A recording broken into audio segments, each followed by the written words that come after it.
عليكم ورحمة الله وبركاته. الحمد لله رب العالمين، والصلاة والسلام على أشرف الأنبياء والمرسلين، وعلى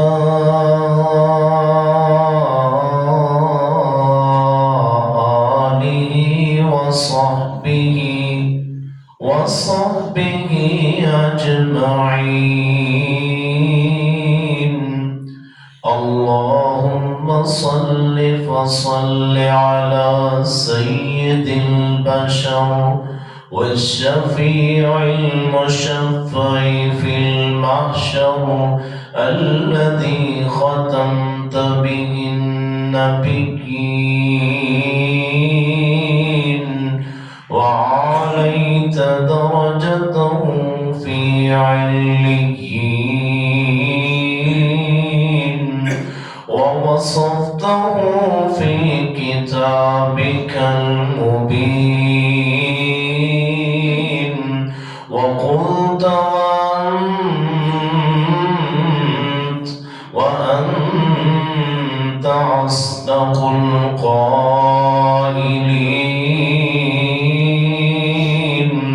وما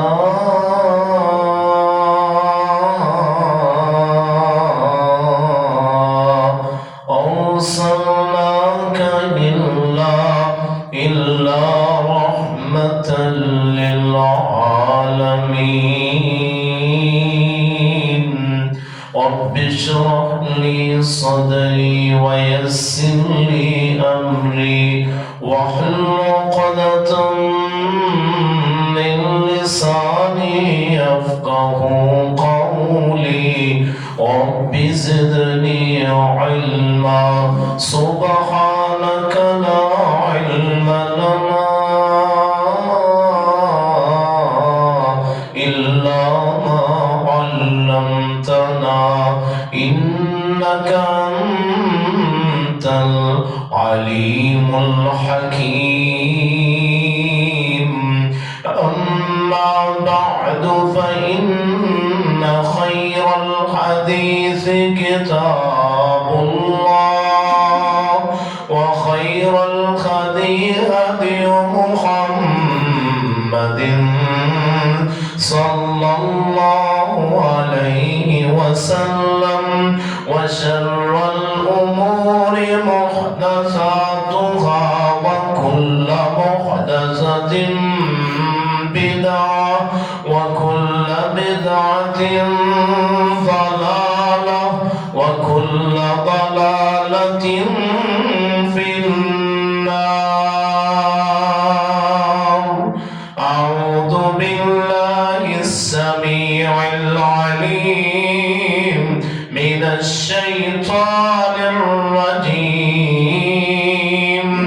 إنا فتحنا لك فتحا مبينا، ليغفر لك الله ما تقدم من ذنبك وما تأخر، ويتم نعمته عليك ويهديك صراطا مستقيما، وينصرك الله نصرا عزيزا.